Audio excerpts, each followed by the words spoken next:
আমরা যখন মৃত ব্যক্তির কবরের পাশে দাঁড়াই, জিয়ারত করতে যাই, তখন কি মৃত ব্যক্তি বুঝতে পারে আমরা যে তার কবরের পাশে দাঁড়িয়েছি? আমরা যখন কোন মৃত ব্যক্তির কবরের পাশে দাঁড়াই, জিয়ারত করতে যাই, সালাম পেশ করি, তখন তারা সেটা টের পান। তাদের ধ্বংসাবশেষ মাটির সাথে মিশে গেলেও আল্লাহ রাব্বুল আলামিন বারজাখী জীবন, এটাকে বারজাখী জীবন বলে, মৃত্যু থেকে নিয়ে কিয়ামতের আগ পর্যন্ত যে জীবনটা আছে, এখানে মানুষের শরীর মাটির সাথে মিশে যাক, পানিতে গলে যাক, যেখানে যে অবস্থা থাকুক, সেখানে এক প্রকারের রূহ আল্লাহ তাআলা শুধুমাত্র বিশেষ কিছু জিনিস যেগুলো আল্লাহ তাআলা অনুভব করাতে চান, সেগুলো অনুভব করার ক্ষমতা আল্লাহ তাদেরকে দেন। এর ভিতরে একটা হলো এটা যে কোনো ব্যক্তি তার কবর জিয়ারত করতে গেলে, কে আসলো জিয়ারত করতে, সেটা তিনি টের পান।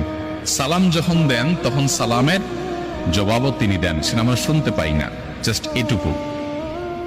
এটা বহু সালাফের মত। ইমাম ইবনে আব্দুল বার রাহিমাহুল্লাহ, বরাতে ইবনে কাইয়িম রাহিমাহুল্লাহ, অনেক ইমামগণ এ বিষয়ে অনেকগুলো হাদিস উল্লেখ করেছেন। যদিও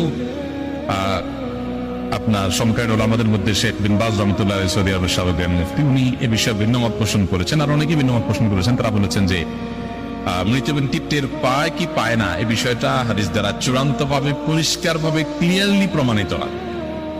বাট তারা আবার এটাও বলেন নাই যে মৃত ব্যক্তি টের পায় না।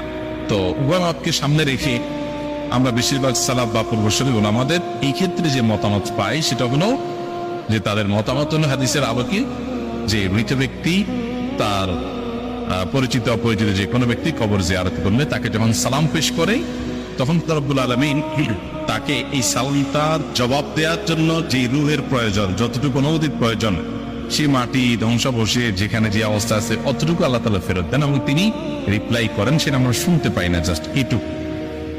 তবে মৃত ব্যক্তি আমাদের সালামের জবাব দিচ্ছেন, তিনি আমাদেরকে জানুক বা না জানুক, আমরা গেলাম কি গেলাম না সেটা টের পেলেন কি পেলেন না, এর চেয়ে বড় বিষয় হলো আমাদের জন্য কবর জিয়ারত করা সুন্নাহ। আমরা দূর থেকে তাদের জন্য দোয়া করলে সেটাও তাদের উপকারে আসবে। কাছে যেই দোয়া করতে হবে এটা জরুরি না, কিন্তু কাছে গিয়ে সালাম পেশ করাটা সুন্নাত।